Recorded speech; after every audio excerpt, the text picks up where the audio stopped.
Breeding season na. Ano ang dapat ihanda? So yun po yung ating pag-uusapan sa video ito. Mapagpalang araw po mga kahabi.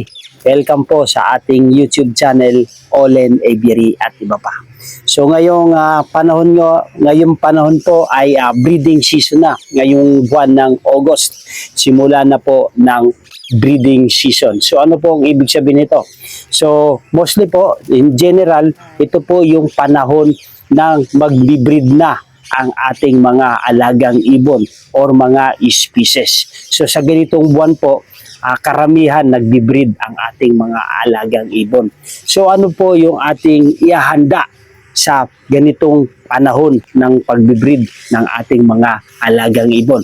So mga kahabi, meron tayong mga kanya-kanyang mga kapamaraanan sa paghahanda sa darating or sa pasimula ng pagbi-breeding season o yung pasimula ng pagbi-breed ng ating mga alagang ibon. Sa mga veterans dyan o sa mga matatagal na sa industriya ng pag-ibon ay napakasimple na lang ng kanilang kapamaraanan sa paghahanda ng mga season breeding o breeding season, ika nga. So nais kong i-share itong ating mga na-experience or ating mga napag-aralan na mga kapamaraanan sa paghahanda ngayong darating na or pasimula ng breeding season. So mga kahabi, sa mga baguhan dyan na itong panahon po ito, itong simula ng August, ito yung simula ng pagbi-breed ng ating mga alagang ibon. Or mostly, meron naman nagbi-breed ng mga kahit summer may nagbi-breed. Pero ito yung kapanahunan. Ito yung generally yung maraming mga species na ngayong panahon po ang kanilang pagbi-breed. So unang-una po, yung kalinisan ng ating aviary. So maganda rito ay linisin muna natin. Ito yung isang paghahanda ngayong breeding season. Linisin muna natin yung hoop tray, yung mga cages, yung mga nest box. So yun po ang mainam. So dapat nating itong i-consider. Ang Indian ringneck pairing or breeding ay ang pagpili ng tamang lalaki at babaeng Indian ringneck parakeet o parrot para magparami. So karaniwang isinalang-alang ang mga sumusunod. So kung magbi-breed tayo, mga kahabi, ngayong breeding season ay dapat nasa hustong edad o nasa hustong gulang ang ating mga i-breed ngayong breeding season. Pareho dapat nasa tamang breeding age. Karaniwan ay hindi bababa sa 2 o 3 taong gulang para sa mas ligtas at tagumpay na pagpaparami. So ngayong breeding season po, siguraduhin natin na nasa hustong gulang na po yung ating i-breed. Mahirap po kasi ngayong breeding season, tapos ang i-breed natin ay bata pa. So hindi po yung posibilidad na mag-breed sila agad. So dapat i-consider natin yung hustong gulang o yung tamang edad. So pangalawa po ay kalusugan. Yan, napaka-importante po ngayong breeding season din yung kalusugan ng ating mga alagang ibon. Dapat parehong malusog, aktibo at walang sakit o genetic defect. So yun po ang napaka-importante ngayong breeding season kung tayo ay magbi-breed ay yung kalusugan. Pangatlo po, hindi magkamag-anak. Ano ibig sabihin nito? Iwasan ang pag-pair ng magkapatid o malapit na kamag-anak upang mabawasan ang panganib ng genetic problem. So ibig sabihin, kung meron tayong sibling na mga Indian ringneck, iwasan po natin silang pagparisin. Kung maaari, humanap tayo ng hindi nila ka-relative or kadugo para maganda yung production ng kanilang magiging progenies. So yung tatay at anak ay iwasan din po natin yan. Pero kung meron kasi nagpa-project na yung tinatawag na inbreeding, so ibang pamaraanan naman po. So, para ito lang ay isang pagbabahagi para mabawasan lang naman yung panganib ng genetic problem. So, para maiwasan din natin.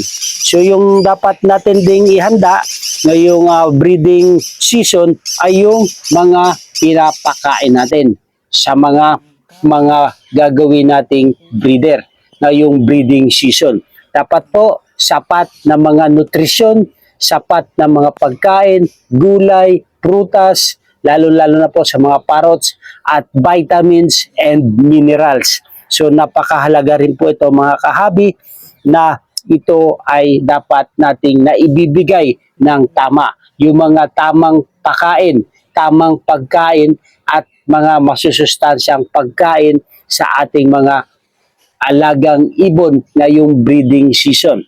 So yung iba po, nag-a-add sila ng mga egg 1,000 para pampaitlog ng mga breeder natin at nagdadagdag din po ng mga calcium, minerals.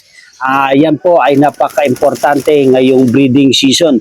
So mga shell grits, yan po, nakakatulong po yan. Mga vitamins para sa ating mga breeders ngayong breeding season ay dapat nating i-provide. Tapos yung mga gulay na mga prutas, seeds, pellets. So dapat po balancing diet. So yung sunod natin ay yung compatibility. Yan po. Anong ibig sabihin naman nitong compatibility? Kahit tama ang kasarian, lalaki, babae, may mga pares na hindi talaga nagkakasundo. Tama yan. Kaya mahalagang obserbahan ang kanilang pag-uugali bago sila tuluyang ipares. So yun po, hindi porket lalaki at babae matured na 2 years up, tapos ipagsasama natin, obserbahan po natin yan mga kahabi. Naka-experience na ako sa aking ibunan yan.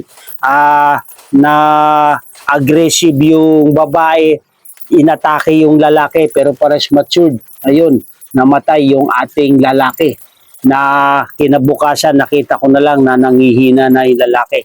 Sayang at matured pa naman. So kailangan kung magpapares tayo ay yung nagkakasundo sila. Mahalaga, ito yung pinakamahalaga mga kahabi, yung observation, obserbahan natin ang kanilang pag-uugali bago tayo tuluyang ipares. Maganda niyan, nilalagyan natin ng divider muna. Kung magkakasundo tayo, ay magkakasundo sila.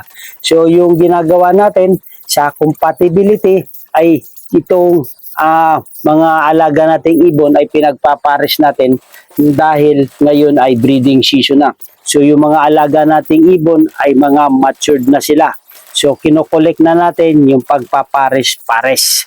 So yung last natin, but not the least, yung mutation o kulay. Ano ibig sabihin nito? Pinagpapareha ang mga ibon batay sa gustong makuhang kulay ng mga sisiw o progenies. So kung meron tayong ipa-project, ito na yung mutation at kulay. So sa atin ngayon, dito sa ating aviary, ay pinagpapares natin yung mga alaga nating mga ibon na mga matured na mga available na pwede na silang mag-breed na yung breeding season. So hope mga kahabi, meron tayong mga natutunan regarding po sa breeding season, kung ano po yung dapat nating ihanda, yung dapat nating i-consider para makapag-breed tayo na at magparami ng ating mga alagang exotic birds. Muli, sa tamang edad, yun po ang ating i-consider kalusugan at dapat natin nakikita sa mga breeder natin ngayong breeding season. Hindi magkamag-anak at wag nating hayaan na magkakapatid, mag-siblings ay nagpapares. At yung mga diet food para sa mga alaga natin at yung compatibility. So itong mutation at kulay, at kung hindi pa natin naunawaan kung ano po ang ibig sabihin nito, sa susunod na topic, pag-usapan naman natin yung mutation o kulay. Ito yung pinagpapareha ang mga ibon batay sa gustong makuhang kulay ng mga sisiw o progenies. So ito na po yung kung magpa-project tayo. at kung ano yung mga progenies na gusto nating makuha na mga available na mga breeder sa ating aviary. So yun po, maganda, interesting topic din po ito. So ngayon mga kahabi, ngayon po ay simula na ng breeding season ngayong August. Hope ay maihanda na natin ang ating mga cages, ang ating mga breeder na mga species na mag-produce na sila ngayong breeding season. So hindi po lahat ng breeder ay makakapag-produce kung hindi sapat yung ating mga maibibigay na mga pangangailangan nila. So kailangan po meron din tayong monitoring sa ating aviary, monitoring sa ating mga alagang ibon para maibigay nila yung hinahanap natin sa kanila. So yun po mga kahabi, at kung nagustuhan nyo to, yung ganitong talakayan regarding po sa buhay mag-ibon, ay humingi po ako ng favor. Please subscribe my YouTube channel, Olen Aviary at iba pa. So, maganda ang buhay kung meron tayong kaalaman sa mga paghahanda ngayong breeding season. At nais ko rin pong i-shoutout ang ating mga kahabi na patuloy na sumusuporta. Mga silent viewers dyan, shoutout po sa inyo. At sa mga patuloy na tumatangkilik, ay shoutout po sa ating lahat. Mabuhay and God bless. Thank you for watching.